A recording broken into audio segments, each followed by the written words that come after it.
Gusti Putri, kami dari Fakultas Ilmu Budaya UGM sekaligus dari Pusat Studi Kebudayaan UGM ingin mengangkat iluminasi atau gambar-gambar dari naskah-naskah skriptorium Pakualaman.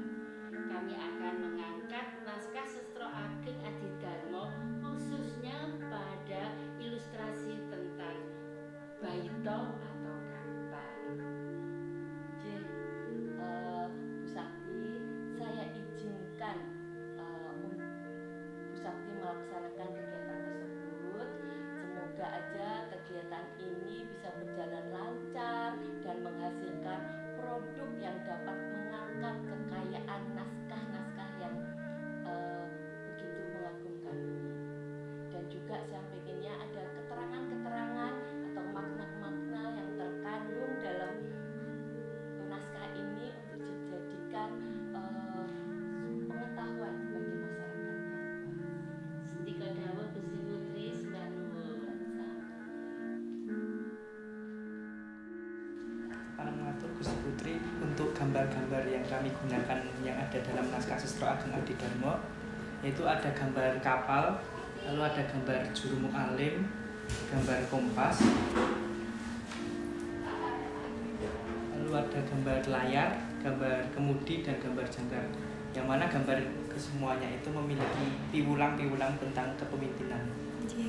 Lajeng kula kepareng matur, untuk mendukung kegiatan ini kami juga mohon izin untuk melakukan alih aksara serta pembacaan naskah sehingga nanti apa yang ada pada alih wahana batik itu masih relevan dengan isi naskah. Makaten, jadi kami mohon izin dan restunya semoga kegiatan kami dilancarkan. Injih, monggo saya izinkan sesuai dawuh Kanjeng Gusti Pangeran Adipati Arya Pakualam yang kedoso yang sekarang jumeneng, itu memang kita didhawuhi untuk mensosialisasikan filosofi yang ada di naskah-naskah kuno Kadipaten Pakualaman ini untuk masyarakat. Senika dawuh. Sembah nuwun Gusti Putri sami-sami. Pakualaman tersimpan 251 naskah. Naskah-naskah ini berhuruf dan berbahasa Jawa. Salah satu kehebatannya adalah naskah dihiasi dengan ilustrasi-ilustrasi. Salah satunya adalah naskah Sestro Ageng Adidarmo yang akan kita pakai sebagai bahan pembahasan yang akan dialewahanakan menjadi batik. Nah, teks ini diawali dengan ajakan untuk berintrospeksi diri sehubungan dengan kebiasaan membaca. Orang diharapkan tidak hanya pandai membaca dan membicarakannya. Hendaknya orang dapat memilih salah satu nasihat dari bacaan yang kita baca ini untuk dimengerti, dirasakan, dan dijalankan dalam kehidupan sehari-hari. Naskah ini ditulis atas prakarsa Kanjeng Gusti Pakualam kedua dengan juru tulis bernama Jayaminarso. Pada zaman Kanjeng Gusti Pakualam ke-10 ini, naskah sudah didigitalisasi dan diharapkan isi naskah ini bisa disebarkan ke khalayak umum.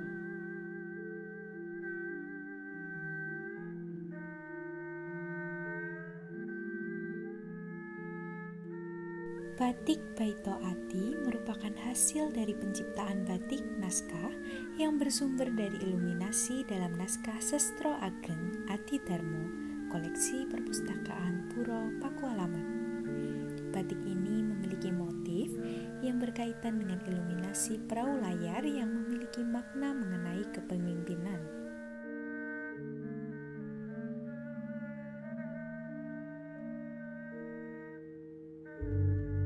Pembuatan batik Baito Ati dilakukan melalui beberapa tahapan, yaitu dimulai dengan pembuatan pola secara manual yang merupakan stilisasi dari iluminasi perahu layar pada naskah Sestro Ageng Adidarmo.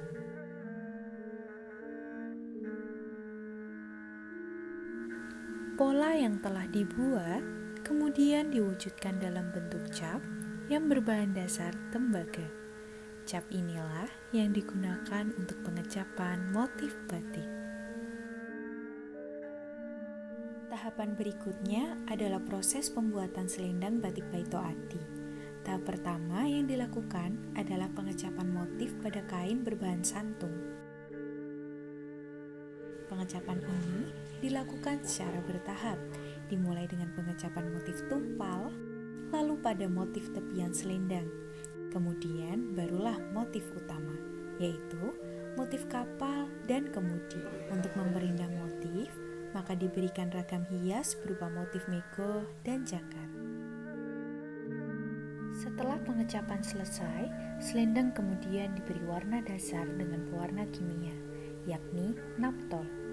Proses pewarnaan dilakukan dengan 2 tahap. Yang pertama, pencelupan pada cairan naptol dan dilanjut pada cairan garam diasonium guna membangkitkan warna dasar berwarna biru.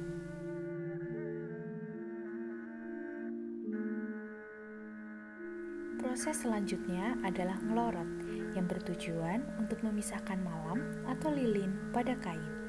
Proses ini dilakukan menggunakan air mendidih. Setelah selesai dilorot, kain kemudian dibilas menggunakan air bersih.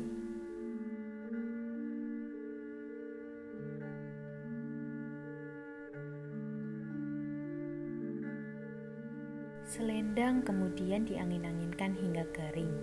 Kain yang sudah kering kemudian masuk ke tahap bironi, yakni menutup dengan malam atau lilin pada motif-motif bagian tertentu yang diharapkan tetap berwarna gelap. Proses ini dilakukan secara manual menggunakan canting. Proses berikutnya adalah pemberian warna soga untuk memberikan warna coklat yang diinginkan. Proses pemberian warna soga sama dengan proses pemberian warna dasar. Setelah itu, kain dilorot untuk kedua kalinya guna menghilangkan malam atau lilin pada proses bironi. Kemudian kain dibilas, lalu diangin-anginkan hingga kering. Tahapan ini merupakan proses akhir dalam pembuatan selendang batik Baito Ati.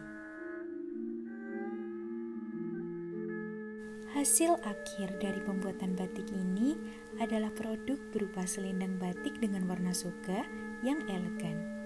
Diharapkan batik ini dapat dikenal masyarakat dan menjadi sebuah inspirasi baru pembuatan motif-motif lain yang berdasarkan iluminasi pada naskah kuno.